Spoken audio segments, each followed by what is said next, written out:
Saudara-saudari yang dikasihi Tuhan, perayaan Paskah merupakan perayaan yang penting karena di situ inti iman kita, iman Katolik ada di sana.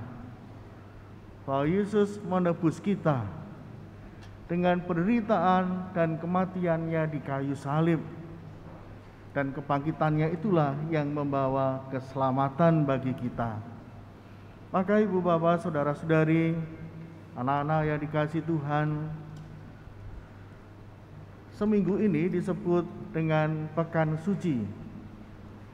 Tetapi 3 hari ini menjadi hari-hari yang penting, disebut dengan Trihari Suci.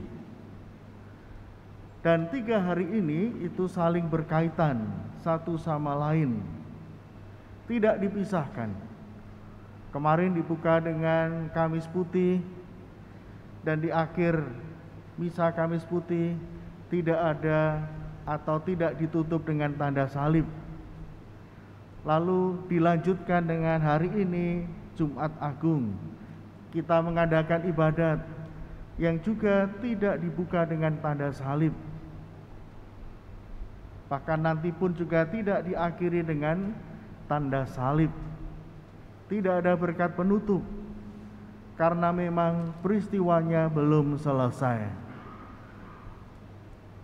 Puncaknya adalah malam Paskah atau hari raya Paskah, Minggu Paskah. Di sanalah kita merayakan kebangkitan Tuhan. Dan kebangkitan ini menjadi penebusan kita. Ibu bapak, saudara-saudari, para suster, anak-anak yang dikasihi Tuhan, maka kalau orang Katolik ditanya, apakah kita sudah diselamatkan? Jawabannya adalah sudah.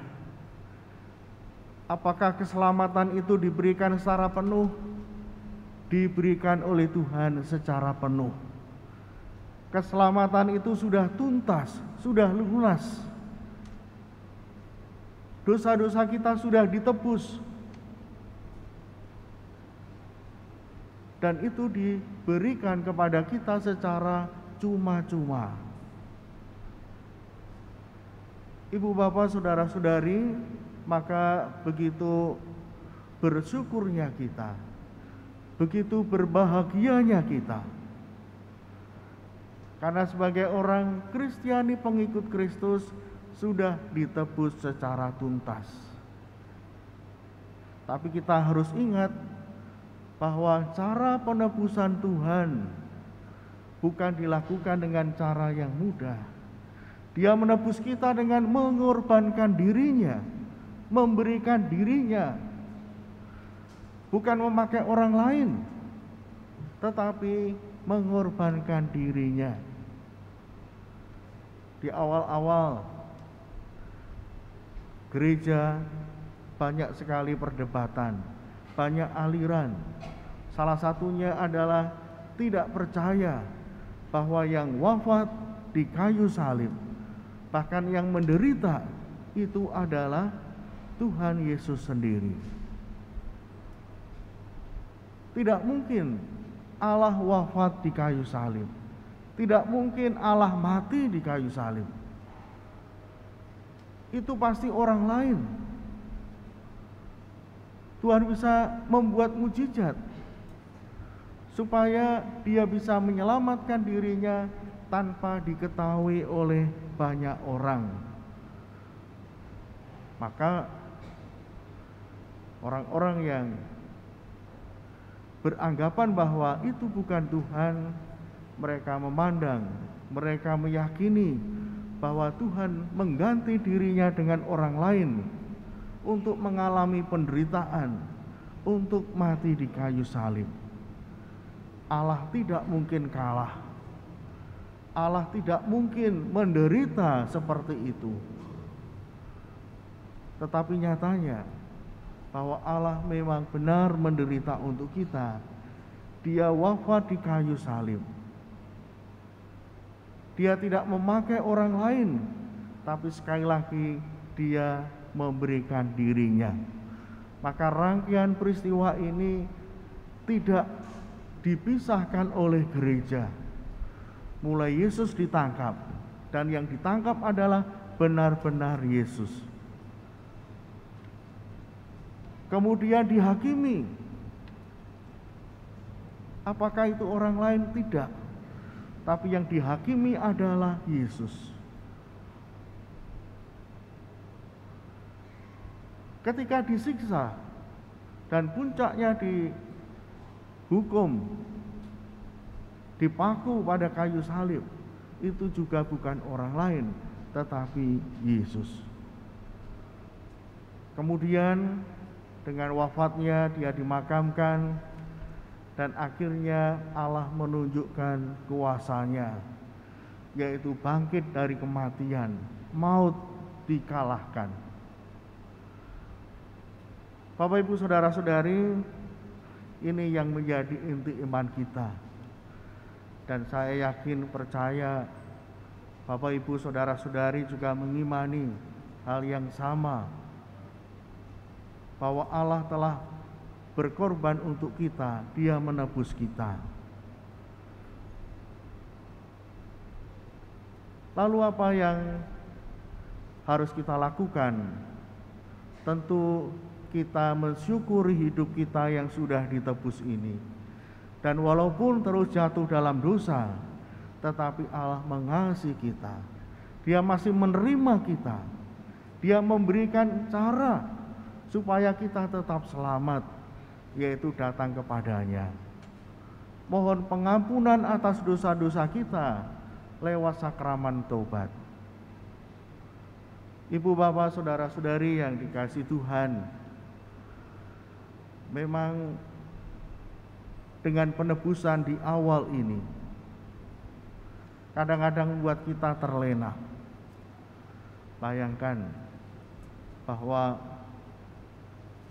tiket untuk masuk kerajaan surga itu sudah diberikan kepada kita. Diberikan secara cuma-cuma, sudah disiapkan tanpa kita membayar ataupun dituntut untuk melakukan sesuatu. Bahkan Allah juga tidak menuntut kita juga berkorban yang sama. Maka Bapak Ibu saudara-saudari yang dikasihi Tuhan, kita hendaknya jangan terlena karena tiketnya sudah kita pegang. Bapak Ibu saudara-saudari tentu pernah punya pengalaman akan pergi, entah itu naik pesawat atau naik kereta api, di mana harus punya tiket terlebih dahulu. Kalau kita sudah pegang tiket, tentu kita merasa aman, pasti jadi berangkat. Kita sudah yakin bahwa kita pada hari H yang ditentukan kita akan pergi ke tempat tujuan kita. Itu sudah jaminan. Dan apalagi kalau tiketnya itu diberi oleh orang lain secara cuma-cuma, disediakan. Maka apa?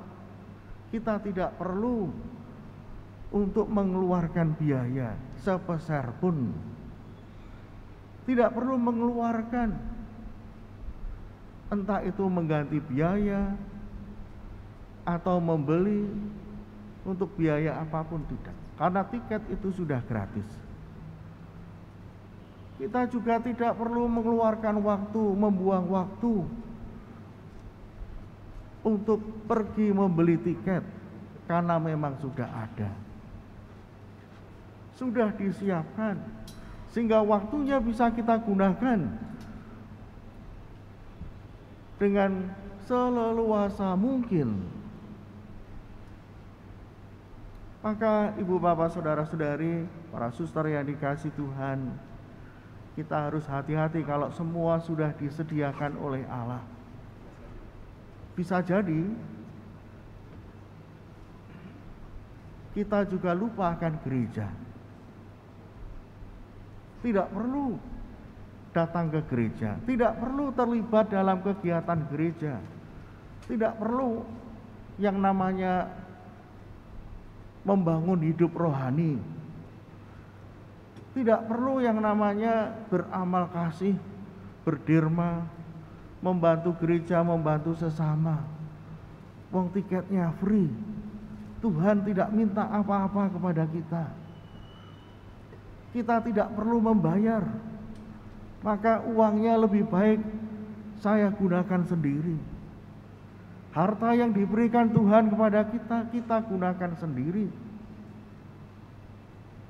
Masa bodoh dengan orang yang membutuhkan. Masa bodoh dengan kegiatan gereja. Untuk apa harus berdoa?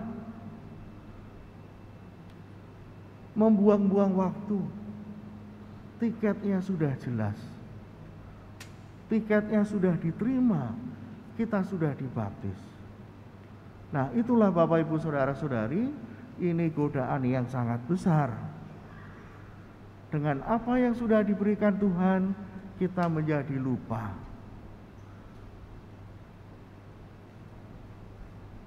Tuhan memang tidak menuntut kita untuk membayar itu.